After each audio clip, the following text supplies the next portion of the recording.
নমস্কার।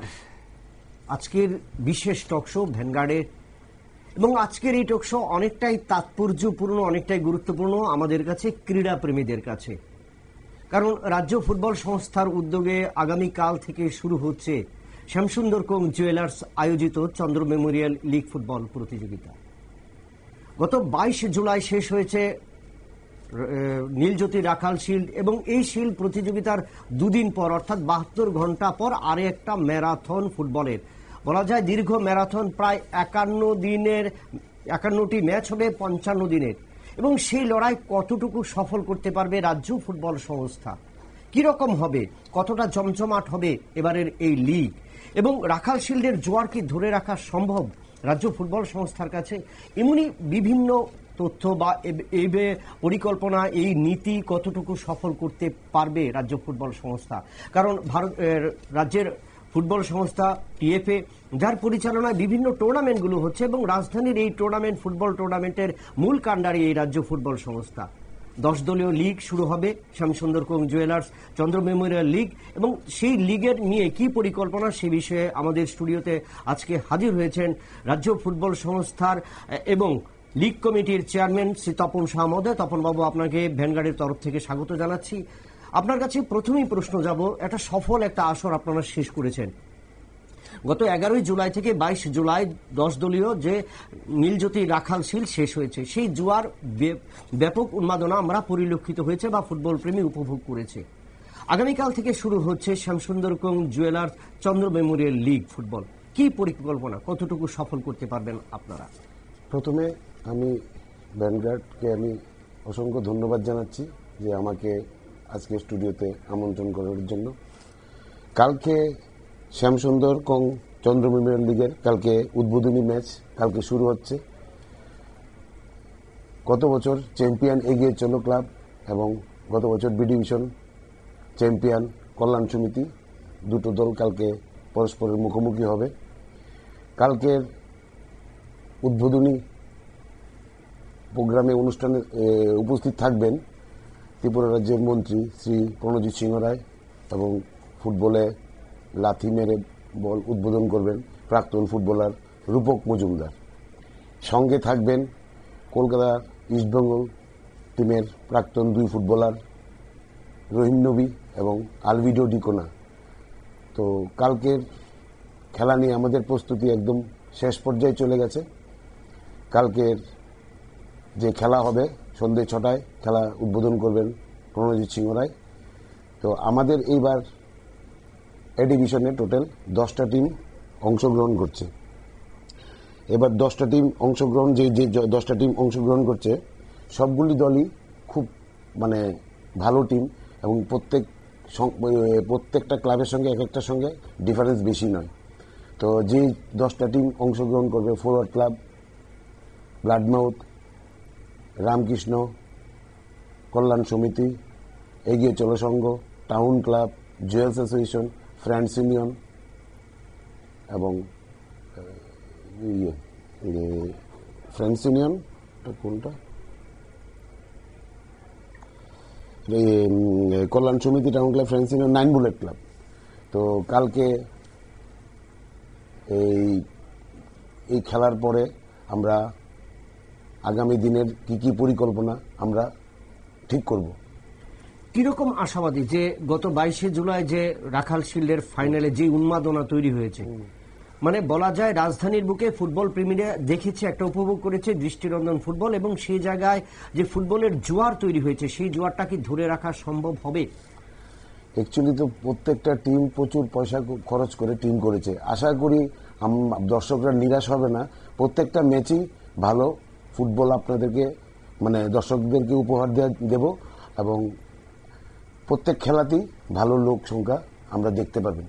তো এবছর যখন আপনারা 6 তারিখ থেকে 6 মে থেকে শুরু করেছিলেন তৃতীয় ডিভিশন, তারপর 8 জুন থেকে দ্বিতীয় ডিভিশন, এবং 11 জুলাই থেকে রাখাল শিল্ড, এই যে একটা ফারাক যেটা মানুষ বা রাজধানীর মানুষ, রাজ্যের ফুটবল প্রেমীরা দেখেছে, যে শুরুতে আমরা যেটা দেখি একটা ভাটা পরিলক্ষিত হয়, বিশেষ করে তৃতীয় ডিভিশনে, তার থেকে দ্বিতীয় ডিভিশনে কিন্তু অনেকটাই ডেভেলপ করেছে, এবং দ্বিতীয় ডিভিশন থেকে যখন বিভিন্ন দলগুলো রাখাল শিল্ড এবং লিগ পর্যায়ের দলগুলো একে একে অনুশীলন শুরু করেছে বিভিন্ন মাঠে।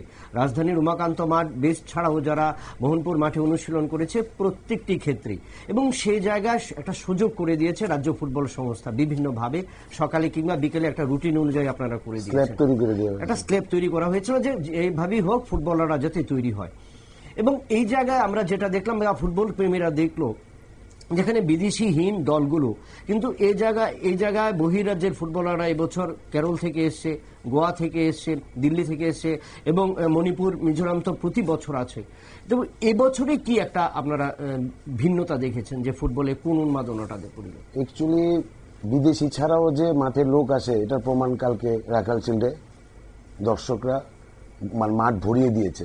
অ্যাকচুয়ালি যে বড় বড় দলগুলো যে টিমগুলো করেছে প্রত্যেকেই মোটামুটি প্রত্যেকটা ক্লাবের মধ্যে আই লিগের প্লেয়ার আছে এবং খুব স্ট্যান্ডার্ড প্লেয়ার বলতে গেলে, এবং খুব উঁচু মানের প্লেয়ার।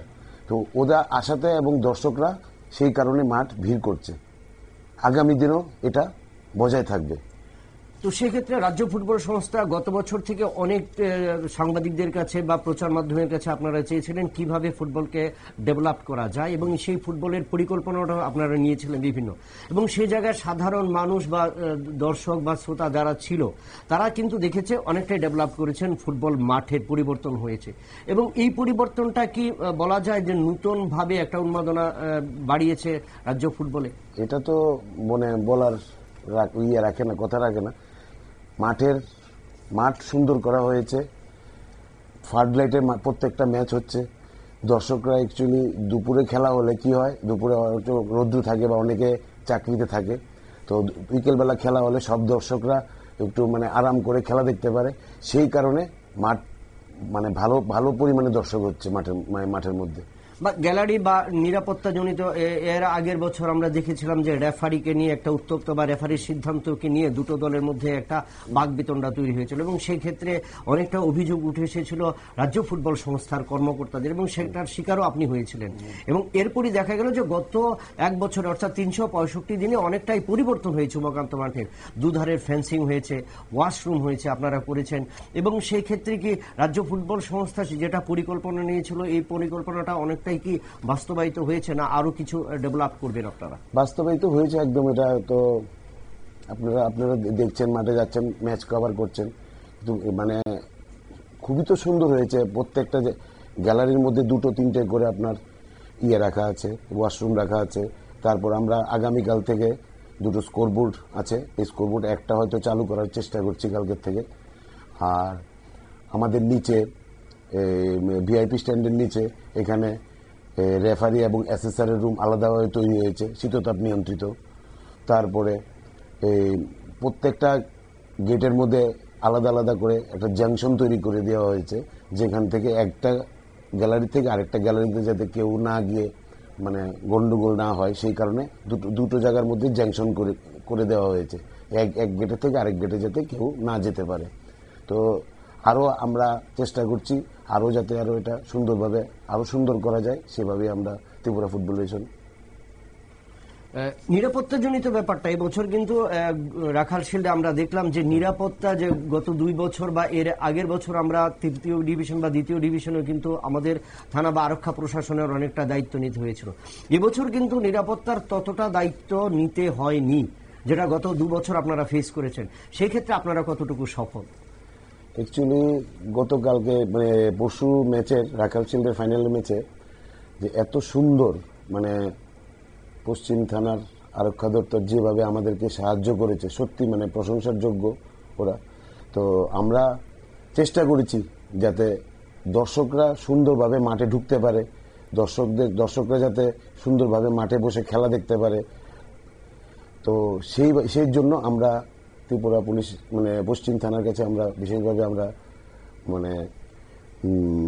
ওদেরকে আমরা বলেছি। তো ওরা যথেষ্ট পরিমাণে আমাদের সাহায্য করেছে এবং প্রচুর পরিমাণে আমরা ওদের থেকে আমরা সাহায্য পেয়েছি, এবং প্রচুর পরিমাণে সিআরপি এবং পুলিশ দেওয়া হয়েছে মাঠের মধ্যে। এটা হলো মাঠের নিরাপত্তাজনিত বা দর্শকদের নিরাপত্তাজনিত। আগামী দিনে রাজ্য ফুটবল কিভাবে গোছানো হবে সেই জায়গায় যদি আমরা দেখি যে স্পটার বা নিয়োগের ক্ষেত্রে আমাদের দুটো ভিট, একটা হলো ত্রিপুরা স্পোর্টস স্কুল বাধারঘাট এবং আরেকটা হলো পানিসাগর ত্রিপুরা স্পোর্টস স্কুল। তার পাশাপাশি বিভিন্ন জায়গায় আমরা যদি বলি কিল্লা রয়েছে, জম্পুইজলা রয়েছে এবং সেদিক দিয়ে কামালঘাট রয়েছে। এবং এই জায়গাগুলো থেকে আগামী দিনে যদি রাজ্য দল তৈরি করার ক্ষেত্রে ভালো ফুটবলার তুলে আনা হয়, আমাদের রাজ্যে কোনো ফুটবল একাডেমি সেভাবে নেই বা গঠন করানো হয়নি, তো আমরা কিভাবে ডেভেলপ করবো বা টিএফএ কি পরিকল্পনা নিচ্ছে আগামী দিন ফুটবলের ডেভেলপমেন্টের ক্ষেত্রে? অ্যাকচুয়ালি সরকারের কাছে আমরা বলেছি যে আগামী একটা যাতে মানে একাডেমি খোলা হয়, তাহলে এখান থেকে বছর অন্তত 5-6টা খেলোয়াড় যদি বের হয়ে আসে তাহলে ত্রিপুরা ফুটবলের জন্য উপকৃত হবে। কিন্তু এখন শুধু স্পোর্টস স্কুল আর কিল্লা আর জম্পুজলা, ওখান থেকেই ম্যাক্সিমাম প্লেয়ার ত্রিপুরার আন্ডার-17 বলুন, সন্তোষ ট্রফি বলুন, মহিলা বলুন, সব ওই তিনটি জায়গার থেকেই প্লেয়াররা এসে ত্রিপুরার জাতীয় দলের জন্য, ত্রিপুরা স্টেট টিমের দলে জায়গা করে নিচ্ছে ওরা। আপনারা এনেছিলেন ভারতের বেকেনবাওয়ার গৌতম সরকারকে। গৌতম সরকারের বিভিন্নভাবে আমরা যেটা আলাপচারিতা হয়েছে তার মধ্যে থেকে তিনি সবচেয়ে বেশি অভিভূত হয়েছেন যে গতকাল যেটা অর্থাৎ 22শে জুলাই যে ফাইনাল ম্যাচ তিনি উপভোগ করেছেন, সেই জায়গায় তিনি একটা জায়গায় আক্ষেপ রয়েছে যে রাজ্য ফুটবল সংস্থা যদি সেখানে স্পটার নিয়োগের থাকতো, সেক্ষেত্রে নতুন প্রজন্ম যেমন একভাবে উঠে আসতো এবং বর্তমান প্রজন্মের যারা নজর কেড়েছে তাদেরকে নিয়ে আগামী দিনে কোনো পরিকল্পনা বা নতুন লক্ষ্য তৈরি করেছি কি বা তৈরি করার পরিকল্পনা রয়েছে। যেহেতু সামনে 10টি দলকে নিয়ে আবার শুরু হচ্ছে কাল থেকে চন্দ্র মেমোরিয়াল লিগ, এবং সেখান থেকে রাজ্য দল আলাদা করা যায় বা ভিন্ন রাজ্য থেকে এরকম করার পরিকল্পনা। তো প্রত্যেকটা ম্যাচেই আমরা স্পটার রাখি এবং 5-6 জন প্রাক্তন ফুটবলার এবং কোচ আমরা স্পটার হিসেবে এখানে মানে দায়িত্ব দেওয়া হয়েছে, এবং তারাই প্রত্যেকদিন ঠিক করে যে কে ম্যান অফ দ্য ম্যাচ বা কে ম্যান অফ দ্য সিরিজ। তো ওরাই মানে আগামী দিনে ত্রিপুরা টিমের জন্য যখন প্লেয়ার মানে স্থান দেওয়া হবে, ওদের সঙ্গে কথা বলেই ত্রিপুরা টিমে ওদেরকে রাখা হবে। আমরা এর আগেও দেখেছি বিগত বছরে যে রাজ্য দল গঠনের ক্ষেত্রে সন্তোষ ট্রফি বা অন্যান্য ফুটবল টুর্নামেন্টে যখন লিগটা শেষ হয়ে যায়, ভিন্ন রাজ্যের ফুটবলাররা ভিন্ন রাজ্যে চলে যায়। যখন রাজ্য দল গঠন করা হয় সেই ক্ষেত্রে স্থানীয়দের ক্ষেত্রে ডিপেন্ড থাকে, কারণ কিল্লা বলেন বা জম্পুজলা বলেন বা ওমপি বলেন, ওই কিন্তু যে সমস্ত স্পটারদের বাছাই করা হয় সেই সমস্ত ফুটবলারদের হাতে গোনা কয়েকজনকে ছাড়া পাওয়া যায় না। এই বিষয়ে আগামী দিন রাজ্য দল ভালো একটা রাজ্য দল গঠন করার ক্ষেত্রে সন্তোষ ট্রফি বা অন্য টুর্নামেন্টের জন্য কি এবছর থেকে অন্য পরিকল্পনা নিয়েছে? অ্যাকচুয়ালি ঘটনাটা হচ্ছে কি যে ত্রিপুরাতে এখন বাইরের প্লেয়ার 3 জনের বেশি খেলানো যায় না।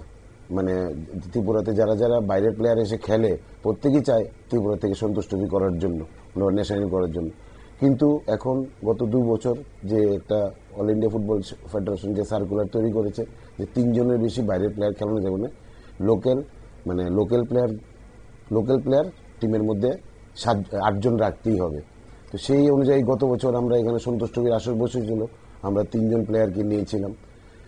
তো লোকাল প্লেয়াররা কি অ্যাকচুয়ালি ত্রিপুরা ফুটবল অ্যাসোসিয়েশন মানে বলতে মানে বিধানে একটু গরিব সংস্থা আর কি, মানে এত পয়সা নেই যে প্লেয়ারদের, যেমন একটা প্লেয়ার ক্রিকেটে যদি খেলে, রঞ্জি ট্রফি খেলে, একটা খেলেই 30 থেকে 40 হাজার টাকা পায়। সেই জায়গায় আমাদের ফুটবল খেললে সেরকম কিছু পাওয়া যায় না, ন্যাশনাল খেলে ক্লাবে খেললে পয়সা পায়। তো আমাদের ফুটবল সেক্রেটারি এখন থেকে গত 2 বছর ধরে যে সিস্টেমটা করে দিয়েছে, প্রত্যেকেই যে ন্যাশনাল করবে প্রত্যেককে কিছু না কিছু করে টাকা দেওয়া হচ্ছে। যেমন এবার সন্তোষ ট্রফিতে ত্রিপুরা ফুটবলের সব ফুটবলারকেই একটা পকেট মানি দেওয়া হয়েছে, এটা আগে দেওয়া হতো না। এবার যে আন্ডার-17 টিম গেছে ন্যাশনাল খেলতে, ওদেরকেই প্রত্যেককে পকেট মানি দেওয়া হয়েছে। তো সেই কারণেই প্লেয়াররা আসে না। যখন সিলেকশন ডাকা হয়, কেউ বলে মার শরীর খারাপ, কেউ বলে ফ্যামিলিতে অন্য চাষ করব, চা বাগান কাজ করি। তো এই কারণেই অনেকে আসে না। ক্লাবে খেললে একটা মোটা অঙ্কের টাকা পায়, তখন তারা চলে আসে। এই ক্ষেত্রে আমরা যেটা বলা হয়েছে যে বলা হচ্ছে বা যেটা গাইডলাইন দিয়েছে সর্বভারতীয় ফুটবল ফেডারেশন যে 3টি কোঠা, সেক্ষেত্রে রাজ্য ফুটবল সংস্থা কতজনকে সেখানে বাছাই করে বহিরাজ্যের ফুটবলারদের? সেখানে 3টি কোঠাতে অনেক সময় দেখা যায় যে 11 জনের মধ্যে 3 জনকে রাখতে হবে।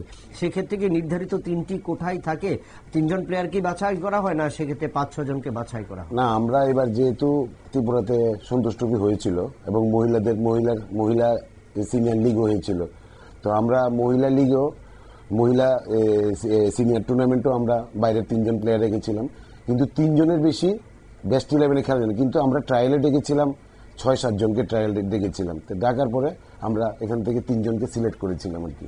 না, এখন সেই জায়গায় কোনো 3 জন যদি বহিরাজ্যে থাকা হয় সেই ক্ষেত্রে কোঠাতে 3 জন থাকবে, কিন্তু অন্য এই 3 জনের মধ্যে কেউ চোট পেলে সেক্ষেত্রে কি বাইরে থেকে ঢোকানো যায় বা লোকাল আমরা ঢোকানোর সুযোগ থাকবে? না, আমরা অ্যাকচুয়ালি এবার আমরা টোটাল সন্তোষ ট্রফিতে 4 জন রেখেছিলাম। 4 জনের মধ্যে একজন প্লেয়ার সেকেন্ড ম্যাচে ইনজুর হয়েছিল, তো তার জায়গাতে আরেকজন আমরা সাবস্টিটিউট করে স্ট্যান্ড বাই রেখেছিলাম, ওকে ডেকে নিয়েছিলাম আর কি। তো এবছর কি পরিকল্পনা আছে, কি করবে? যে জুনিয়র লেভেল বা গ্রাসরুট থেকে তুলে আনার জন্য কোনো নতুন পরিকল্পনা বা আন্ডার 19 বা আন্ডার 10 বা আন্ডার 11 এরকম ফুটবল কোনো টুর্নামেন্টে করবে, যে যারা আগামী দিনে রাজ্য দলের নেতৃত্বে বা রাজ্যের একটা পকেট তুলে আনার জন্য? এখন তো আপনি দেখেছেন কিনা জানি না, গত বছর লিগ শেষ আসার পরে প্রায় মোটামুটি সারা বছরই ফুটবল চলেছে। সন্তোষ ট্রফি হয়েছে, মেয়েদের সিনিয়র টুর্নামেন্ট হয়েছে, সন্তোষ ট্রফি হয়েছে, তারপরে পুলিশ মিট হয়েছে, তো আন্ডার 17-এর একটা টুর্নামেন্ট হয়েছে, তারপরে গ্রামীণ যে একটা খেলা হয় এটাও হয়েছে এখানে, তারপরে আমরা কাজল স্মৃতি করি, খেলো ইন্ডিয়া হয়েছে। হ্যাঁ, তো আমরা চেষ্টা করছি মানে আরো জুনিয়র লেভেল থেকে আরো ফুটবলার যাতে ত্রিপুরার উঠে আসে, এটার আমরা সর্বতভাবে চেষ্টা করছি। রাজ্য ফুটবল সংস্থা ডেভেলপমেন্টের ক্ষেত্রে সেদিন পুরস্কার বিতরণী অনুষ্ঠান এবং শিল্ডের ফাইনাল ম্যাচে মুখ্যমন্ত্রী একটা কথা বলেছিলেন যে শিল্পপতিরা বা শিল্প উদ্যোগীরা এই রাজ্যে আসছে না, যেভাবে আসছে সেইভাবে তারা উঠে আসছে না বা তারা খেলায় নিয়োজিত হচ্ছে না। এই দিকটা কি মনে হয় যে রাজ্য ফুটবলের ক্ষেত্রে অনেকটাই ফারাক, বা সেক্ষেত্রে টিএফএ কি আগামী দিনে তাদের কাছে কোনো একটা বড় দাবি করতে পারে যে যে সমস্ত শিল্প উদ্যোগীরা রাজ্যে আসছে কিন্তু রাজ্যের ডেভেলপ বা রাজ্যের খেলাধুলা ডেভেলপের ক্ষেত্রে তারা নিয়োজিত হচ্ছে না, আগামী দিনে কি তাদের দরজায় কড়া নাড়বে কি রাজ্য ফুটবল? অবশ্যই মারবে। কেন ভারতবর্ষে ফুটবল আপনি যেখানেই বলুন না কেন, স্পন্সর ছাড়া কোনো ফুটবল এগিয়ে আসতে পারে না। কারণ ক্রিকেটের অনেক পয়সা আছে, ফুটবলের সেরকম পয়সা নেই। এই যে বিভিন্ন আই লিগ, ISL, তো সব তো বড় বড় কোম্পানিরা স্পন্সর করছে, তাই জন্যই তো এত বড় টুর্নামেন্ট করতে পারছে। কলকাতায় East Bengal club, Mohun Bagan club, Mohammedan sporting, প্রত্যেকটা ক্লাবেরই বড় বড় ইনভেস্টার আছে। তারা যদি না থাকতো হয়তো এই 3 ক্লাব আগামী দিনে ফুটবলই করতে পারতো না, টিমও নামাতে পারতো না। তো সেই কারণেই বড় বড় শিল্পপতিরা যদি এখানে ত্রিপুরা ফুটবলের জন্য এগিয়ে না আসে, আগামী দিনে ত্রিপুরা ফুটবল চালাতে হয়তো একটু কষ্ট হতে পারে। মহিলা ফুটবলের ডেভেলপের ক্ষেত্রে আপনারা কি ভূমিকা নেবেন? দেখুন, মহিলা ফুটবল অনেকটাই কিন্তু আমরা কিন্তু এই যে খেলো ইন্ডিয়া বা আন্ডার 15 বাচ্চাদের আমরা কিন্তু করেছি উমাকান্ত মাঠে মহিলাদের জন্য। তো অ্যাকচুয়ালি মহিলা ফুটবলটা প্রত্যেক বছরই একটা করে নতুন টিম দেয়, আবার একটা করে নতুন টিম খেলে না। তো এইভাবে না খেলতে গত বছর আনন্দনগর করে একটা টিম নাম দিয়েছিল। প্রথম খেলা 2 খেলার পর ওরা বেশি গোল খাওয়ার পর টিমই তুলে নিয়েছে। তো গান্ধী প্লে সেন্টার ছিল, খুব ভালো উদ্যোগে এসেছিল। কিল্লা, এই দুটো টিম উঠে যাওয়াতে ত্রিপুরা মহিলা ফুটবলের একটা বড় ক্ষতি হয়েছে।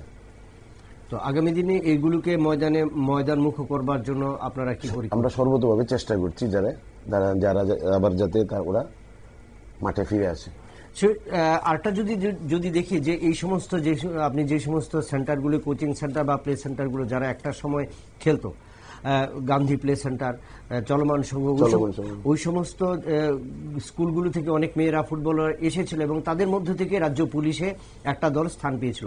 কিন্তু আজকের দিনে যখন দাঁড়িয়ে দেখা গেল যে ওই সমস্ত ফুটবলাররা যারা জাতীয় মানের ফুটবল খেলেছে বা জম্পুইজলা থেকে যারা খেলেছে জাতীয় মানের স্তরে, কিন্তু তারা বর্তমানে হারিয়ে গেছে। এবং তাদেরকে ধরে রাখা বা তাদেরকে কিভাবে ডেভেলপ করা যায় বা তাদের মধ্য দিয়ে অনুপ্রেরণা যোগানোর ক্ষেত্রে রাজ্য ফুটবল সংস্থা কি আগামী দিনে গ্রামীণ স্তরে উপজাতি মহিলাদের তুলে আনার বিষয়ে বা কোনো কিছু একটা পরিকল্পনা কি হাতে নিয়েছে বা হাতে নেবার রয়েছে? সেরকম আমাদের চিন্তাধারা রয়েছে, দেখা যাক কি হয়। কিন্তু এখন তো মহিলা ফুটবলার এবং আপনার জম্পুইজলা আর বিশ্রামগঞ্জ আর ত্রিপুরা স্পোর্টস স্কুল, এই তিনটে টিমের মধ্যেই ত্রিপুরার মানে খুব ভালো ভালো প্লেয়াররা, ন্যাশনাল লেভেলের প্লেয়াররা আছে। তো আগামী দিনে আমাদের চিন্তাধারা আছে, দেখা যাক কি হয়। 7-8টি অ্যাস্ট্রোটাফ মাঠ হয়েছে, যেটা রাজধানীর বুকে উমাকান্ত মাঠের উপর সবটাই লোড পড়ছে।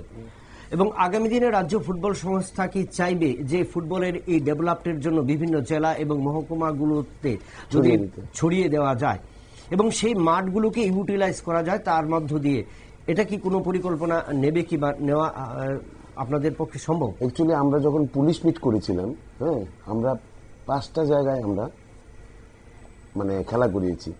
এসএন কলোনি, মোহনপুর, উদয়পুর, আগরতলা, আমরা এরকম 5টা জায়গায় আমরা খেলা করেছি। কিন্তু লিগ ফুটবলে দেখা যাচ্ছে কি যে একটা টিম যদি ওই জায়গায় খেলতে যায়, ঠিক আছে, ওদের একটা বড় অঙ্কের টাকা খরচ হয়। সেই কারণে আমরা অনেকবার ওদেরকে বিভিন্ন ক্লাবগুলোকে প্রস্তাব দিয়েছি, তোমরা গিয়ে মফস্বলে গিয়ে একটা করে ম্যাচ খেলো। তো ওরা বলছে যে বিয়ার করতে হবে টিএফএ কে। তো টিএফএ তো সব বিয়ার করতে পারবে, টিএফএ বলেছিল যে একটা অন্তত ফেয়ার করবে। তো যেই কারণেই গ্রামেগঞ্জে, কিন্তু গ্রামেগঞ্জে মাঠের অভাব নেই। হয়তো আগামী দিনে কৈলাসহর একটা মাঠ উদ্বোধন হবে, এই মাসের উদ্বোধনে। তো মাঠের তো অ্যাকচুয়ালি আমরা তো শহর কেন্দ্রিক ফুটবলের মধ্যে তো শুধু একটাই মাঠ আছে, উমাকান্ত মাঠ। তো এটার মধ্যেই সব ক্লাবগুলোকে প্র্যাকটিস করতে হচ্ছে, সব ক্লাবগুলো এটার মধ্যেই আবার গেম খেলতে হচ্ছে। এটার মধ্যে সি, বি, এ, মহিলা সবই এটার মধ্যে হচ্ছে। একটা মাঠের মধ্যে প্রচন্ড প্রেসার পড়ে যাচ্ছে। তো সেই কারণে আমরা গভর্নমেন্টের কাছে বলবো যে আমাদের একটা শহরে যেটা একটা মাঠ আছে, বোলাগিরির মাঠটা, এটা অন্তত আমাদেরকে যদি তৈরি করে দেয় তাহলে হয়তো আগামী দিনে এখানে আমরা কিছু ম্যাচ করতে পারি। রাজ্য ফুটবল সংস্থার যে সমস্ত দুটো টুর্নামেন্ট, বড় বাজেটের দুটো টুর্নামেন্ট, একটা রাখাল শিল্ড এবং চন্দ্র মেমোরিয়াল লিগ, রাজ্যে পালা বদলের পর একটা হাওয়া উঠেছিল যে পদ্মজং ফুটবল শুরু হবে এবং সেই ক্ষেত্রে ফুটবলকে ডেভেলপ কিভাবে করা যায়। রাজ্য সরকার ক্রীড়ামন্ত্রীও বেশ কয়েকবার বলেছিলেন, দুবার, এর আগে মনোজ কান্তি দেব এবং এবার টিঙ্কু রায়।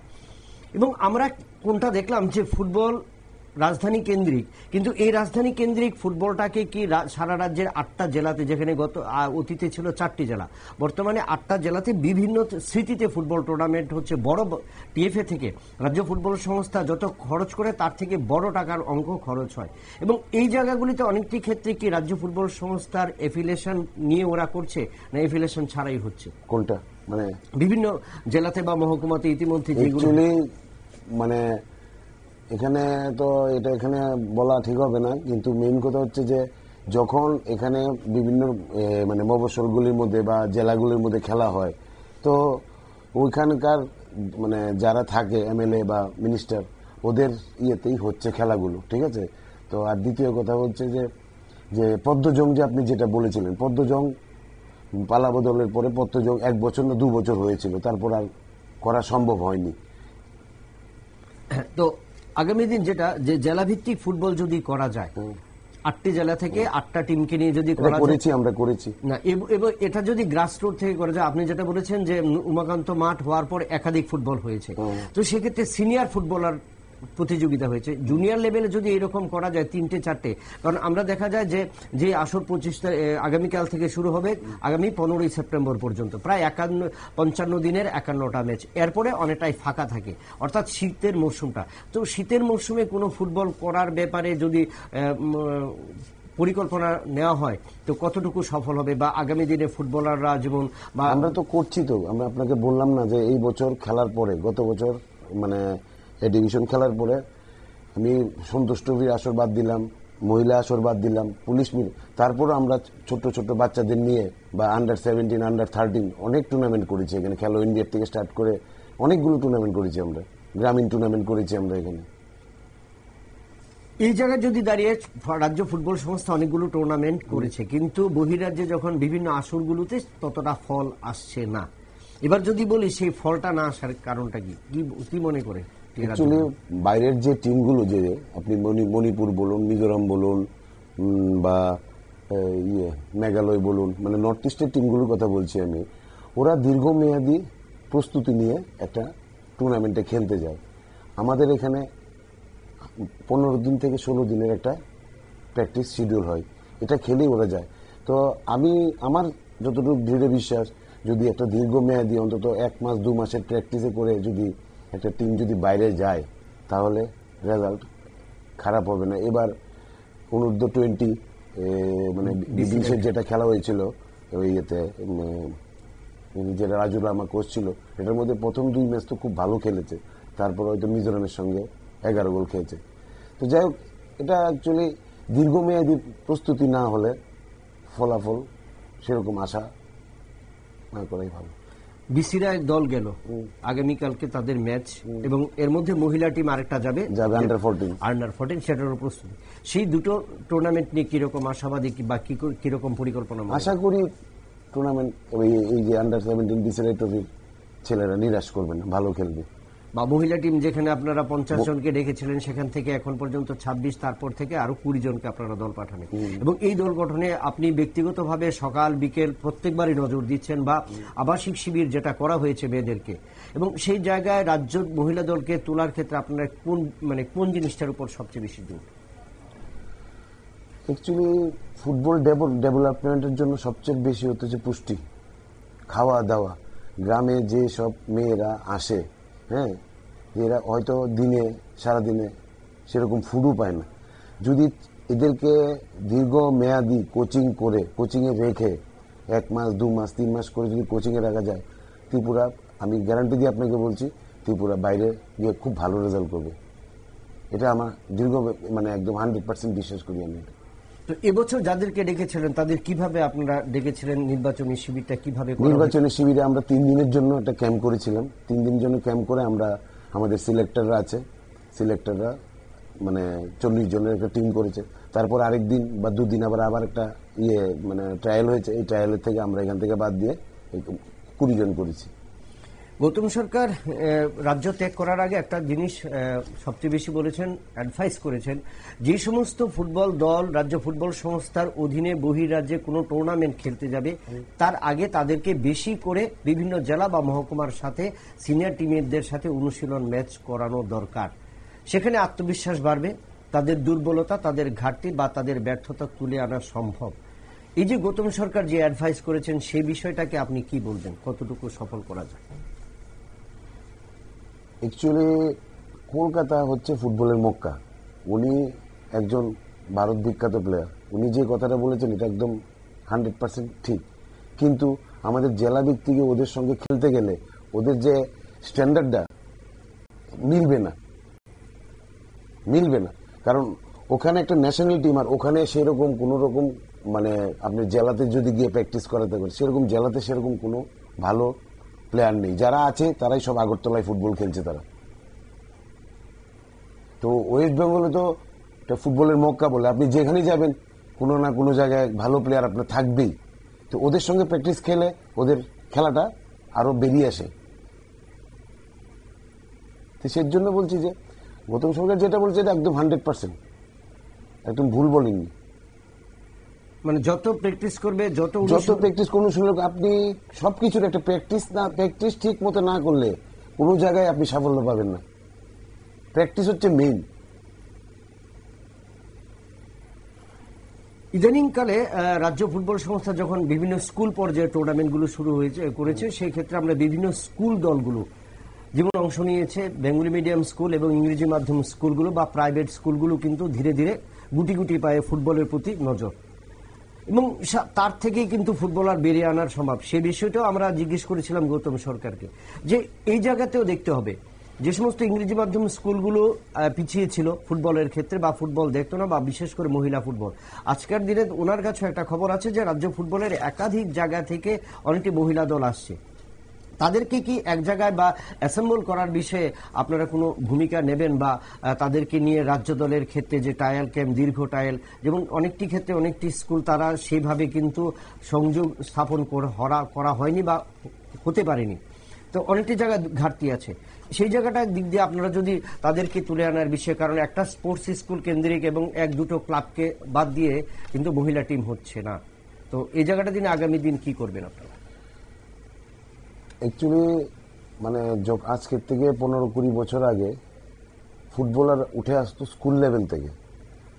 আমরাও যখন ফুটবল খেলেছি বা আমাদের সঙ্গে যারা যারা আছে যারা ফুটবল খেলে, সব ফুটবল প্লেয়ার কিন্তু স্কুল লেভেল থেকে উঠে এসছে।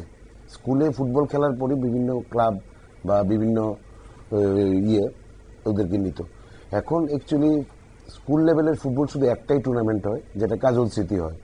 তো এবার কাজল স্মৃতিতে আমরা মোটামুটি অনেকগুলো দল পেয়েছি, প্রায় 20টার মতো দল পেয়েছি আমরা কাজল স্মৃতিতে। তো সেই জায়গাতে গিয়ে আমরা স্কুল লেভেলে যে খেলাটা হয়েছে কাজল স্মৃতি, এইখান থেকে আমরা কিছু প্লেয়ার বাছাই করেছি। এই বাছাই করার পরে এদেরকে আমরা বিভিন্ন মানে সিস্টেমে ওই বিভিন্ন বয়স ভিত্তিক ওদেরকে আমরা স্থান দিয়েছি। বর্তমানে চলছে এসএম কাপ, আন্ডার 15, আন্ডার 17 এবং আন্ডার 19, এটা পরে যাবে। কিন্তু আন্ডার 15 এবং 17 দল গঠন করার ক্ষেত্রে এখন ব্লক স্তর, পঞ্চায়েত স্তর একে একে আসবে এবং তারপর রাজ্য ভিত্তিক হবে এবং মহকুমা ভিত্তিক, জেলা ভিত্তিক হবে। সেই আসরের ক্ষেত্রে তৈরি করার ক্ষেত্রে রাজ্য ফুটবল সংস্থা কতটুকু নিজেদেরকে সামিল করেছে? স্কুল ফুটবলটা তো অ্যাকচুয়ালি স্কুল বোর্ড দেখে, ঠিক আছে না? তো আমরা রাজ্য ফুটবল সংস্থা বিভিন্ন টুর্নামেন্ট যখন এখানে হয়, এসএম কাপের ফাইনাল বা এখানে করি, আমরা ওদেরকে সহযোগিতা করি, যথেষ্ট পরিমাণে সহযোগিতা করি আমরা। না, ওদের কাছ থেকে যখন স্পটার বের করার ক্ষেত্রে কি আপনারা ভূমিকা গ্রহণ করেন যে আগামী দিনে ওই এলাকা থেকে, ওই স্কুল থেকে এক দুটো ভালো মানের ছেলে বা ভালো মানের মেয়েরা উঠে এসছে? এই যে পরিকল্পনা, এই পরিকল্পনা অনেকদিন আগে ছিল, যেটা অমিত বাবু বলেছিলেন বা রতনদাও বলেছিলেন যে সেই জায়গায় একটা পরিকল্পনা নেওয়া হবে। আপনারা কতটুকু নেবেন আগামী দিনে?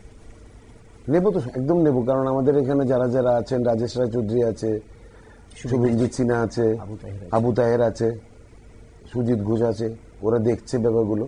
অ্যাকচুয়ালি তো সুজিত তো কোনো টিমের কোচিং চাকরি করে না। এই আবু মান্না এবং রাজেশ রায় চৌধুরী, তারপর পানিসাগরের ওর নামটা জানি কি বলে গেলাম, পানিসাগরের একজন আছে, ও দেখছে এগুলো।